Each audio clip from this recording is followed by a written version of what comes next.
Act by Rumi के मुअज़्ज़ज़ दोस्तों, मैं हूं नबील अहमद। आप सब देखने और सुनने वालों को अस्सलाम वालेकुम। प्यारे दोस्तों, आज की वीडियो में हम आपको बताएंगे कि बकरा ईद क्यों मनाई जाती है, इसके पीछे असल कहानी क्या है। ये जानने के लिए इस वीडियो को आखिर तक लाजमी देखें। प्यारे दोस्तों, हज़ारों साल पहले का वाक़या है कि हज़रत इब्राहीम अलैहिस्सलाम आराम फरमा रहे थे और उनको नींद आ गई। ख्वाब में देखते हैं कि अल्लाह ताला उनसे फरमा रहा है कि ए इब्राहीम, अपनी सबसे प्यारी चीज़ मेरी राह में कुर्बान करो। जैसे ही सुबह हुई, आप उठे और सोचने लगे कि नबी का ख्वाब कभी झूठा नहीं हो सकता। उस वक्त आपके पास बहुत से ऊँट मौजूद थे। आपने 100 ऊँट की कुर्बानी दी। फिर अगली रात इब्राहीम अलैहिस्सलाम आराम फरमा रहे थे। उनको ख्वाब आता है कि अल्लाह पाक उनको फरमा रहा है कि इब्राहीम, अपनी सबसे प्यारी चीज़ मेरी राह में कुर्बान करो। दूसरे दिन आपने 200 ऊँट की कुर्बानी दी। तीसरी रात फिर आपको गैब से आवाज़ आई कि इब्राहीम, अपनी सबसे प्यारी चीज़ मेरी राह में कुर्बान करो। जैसे ही सुबह हुई, हज़रत इब्राहीम अलैहिस्सलाम सोचने लगे कि सबसे प्यारी चीज़ तो मेरा बेटा इस्माइल है। आप सोचने लगे कि अल्लाह पाक ये देखना तो नहीं चाहता कि मैं सबसे ज़्यादा मोहब्बत अपने फ़र्जंद से करता हूँ या अपने रब से करता हूँ। फिर आपने फ़ैसला किया, आप अपने फ़र्जंद को अल्लाह की राह में कुर्बान करेंगे।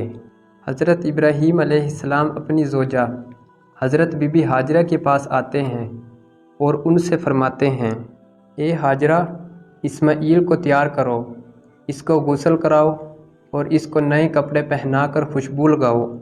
आज हम अपने दोस्त की दावत पर जा रहे हैं। ये बात सुनकर हज़रत बीबी हाजरा बहुत खुश हुईं और इस्माइल को तैयार किया।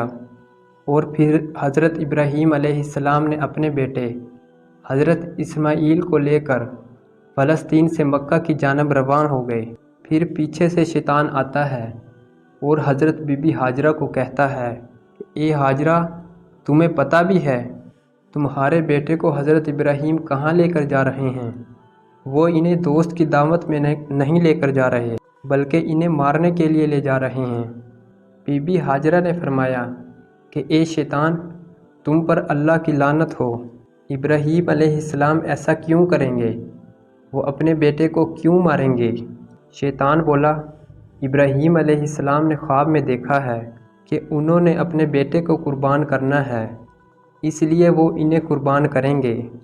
हज़रत बीबी हाजरा ने कहा कि ए शैतान, तुम पर अल्लाह की लानत हो, मैं तुम्हारे बहकावे में नहीं आऊँगी।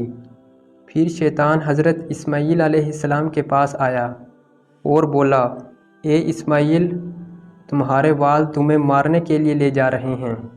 हज़रत इस्माइल भी शैतान की बातों में ना आए और कहा, मेरे लिए अल्लाह की रज़ा ही सबसे बड़ी चीज़ है। फिर शैतान यही सवाल लेकर हज़रत इब्राहीम के पास आया और बोला, तुम अपने बेटे को कुर्बान क्यों कर रहे हो? तुम्हें पता भी है तुम्हारी कुर्बानी कबूल होगी या नहीं? फिर हज़रत इब्राहीम अलैहिस्सलाम शैतान को पत्थर उठाकर मारते हैं और लानत भेजते हैं। आज भी ये सुन्नत लाखों लोग हज के मौका पर अदा करते हैं। प्यारे दोस्तों, हज़रत इब्राहीम अलैहिस्सलाम ने अपना सारा ख्वाब हज़रत इस्माइल अलैहिस्सलाम को सुनाया। हज़रत इस्माइल ने फरमाया कि बेशक मेरे लिए अल्लाह की रज़ा ही सबसे बेहतरीन चीज़ है।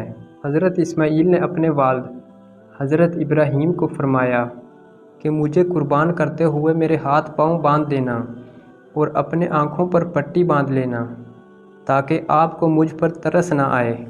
हज़रत इब्राहीम अलैहिस्सलाम ने अपने बेटे के हाथ पाँव बांधकर आँखों पर पट्टी बांधकर अल्लाह ताला से फरमाने लगे, ए मेरे अल्लाह, अगर तू मुझे एक इस्माइल तो क्या 1000 इस्माइल कुर्बान करने को कहता तो मैं कर देता।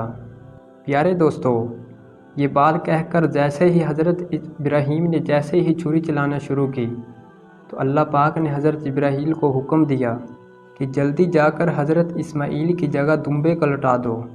हज़रत इब्राहीम ने ऐसा ही किया। जैसे ही हज़रत इब्राहीम ने छुरी चलाई और अपनी आँखों से पट्टी उतार कर देखते हैं کہ حضرت اسماعیل آپ کے سامنے کھڑے ہیں اور دمبا ذبح ہو چکا تھا۔ اس طرح حضرت ابراہیم اپنے امتحان میں کامیاب ہو گئے۔ غیب سے آواز آتی ہے کہ اے ابراہیم، تمہارے اس امتحان کو قیامت تک یاد رکھا جائے گا اور تیری سنت کو ایمان والے ہر سال یاد کریں گے اور میری راہ میں جانور قربان کریں گے۔ اسی وجہ سے 10 ذی الحج کو پوری دنیا میں مسلمان اللہ تعالیٰ کی راہ میں قربانی کرتے ہیں۔ پیارے دوستو، یہ تھی ہماری آج کی معلوماتی ویڈیو۔ آپ کی اس ویڈیو کے بارے میں کیا رائے ہے؟ ہمیں کمنٹ سیکشن میں ضرور بتائیے گا۔ اگر آپ کو ہماری یہ ویڈیو اچھی لگی ہے تو چینل کو لازمی سبسکرائب کریں۔ ملتے ہیں ایک نئی معلوماتی ویڈیو میں، تب تک کے لیے اللہ نگہبان۔